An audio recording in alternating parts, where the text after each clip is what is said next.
Assalamualaikum warahmatullahi wabarakatuh. Perkenalkan, nama saya Ridho Maulana Oreza dari Prodi Pendidikan Ekonomi dengan NIM 1872250010. Di sini saya akan menjawab soal UTS dari mata kuliah Ekonomi, Koperasi, dan UMKM. Yang pertama, jelaskan sumber-sumber pendanaan UMKM. Di antara sumber tersebut, yang mana yang paling menguntungkan? Yang pertama adalah pemerintah. Sejak 24 Agustus 2020, pemerintah menyalurkan bantuan langsung tunai atau bisa disebut BLT UMKM atau bantuan pemerintah untuk usaha mikro atau bisa disebut BPUM. Calon penerima BPUM harus diusulkan oleh pengusul BPUM, yaitu kementerian atau lembaga kementerian. Yang kedua adalah perbankan. Perbankan memiliki persyaratan tertentu untuk pengajuan kredit usaha. Salah satunya adalah agunan berupa fixed asset bagi sektor mikro dan kecil. Hal ini mungkin agak berat. Ada pula pilihan kredit tanpa agunan atau bisa disebut KTA, hanya saja suku bunganya cukup besar. Lembaga keuangan non-bank. Beberapa pilihan lembaga keuangan non-bank yang dapat dijajaki antara lain pegadaian, koperasi, simpan pinjam, pasar modal, dan asuransi.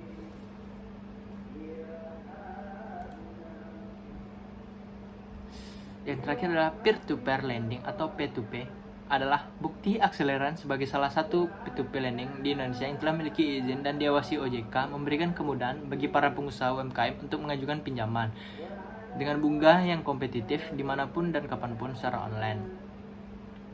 Dan menurut saya yang paling menguntungkan adalah bantuan dari pemerintah, yang dimana kita tanpa bunga ataupun tanpa jaminan ataupun tanpa syarat-syarat tertentu yang merugikan pedagang UMKM. Dan menurut saya itu. Dan soal yang kedua adalah apa kontribusi yang dapat diberikan oleh koperasi dan UMKM terhadap ekonomi Indonesia? Jelaskan dan berikan contoh. Yang pertama adalah menekan angka kemiskinan. Kehadiran UMKM sebagai bisnis berskala kecil sangatlah membantu pemerintah untuk menuntaskan kemiskinan di Indonesia, karena UMKM berpotensi untuk menggunakan sumber daya manusia sesuai dengan keahlian dan pengalamannya, mulai dari orang yang bertanggung jawab pada proses produksi, pengiriman, hingga penjualan. Meratakan kondisi perekonomian masyarakat. Sebagai bisnis yang bisa ditemukan di berbagai wilayah Indonesia, UMKM juga berperan besar untuk meratakan kondisi perekonomian masyarakat, khususnya yang termasuk sebagai masyarakat menengah ke bawah. Menjadi sumber pemasukan devisa negara. Kontribusi yang dihasilkan oleh UMKM yang juga berperan penting bagi Indonesia ialah menjadi pemasukan negara dalam bentuk devisa. Contohnya ya seperti koperasi memberikan pinjaman kepada usaha-usaha UMKM, tetapi dengan bunga yang kecil agar para pedagang tidak kebingungan membayar hutangnya. Nomor 3, menurut saudara, apa saja faktor penghambat perkembangan UMKM?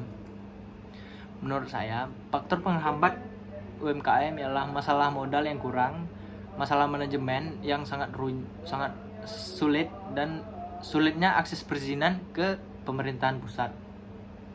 Yang keempat, jelaskan prinsip-prinsip koperasi menurut Undang-Undang Nomor 20 Tahun 1992. Keanggotaan bersifat sukarela dan terbuka. Pengelolaan dilakukan secara demokrasi.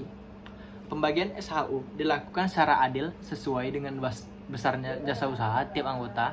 Pemberian balas jasa yang terbatas terhadap modal, kemandirian, pendidikan perkoperasian, kerjasama antar koperasi.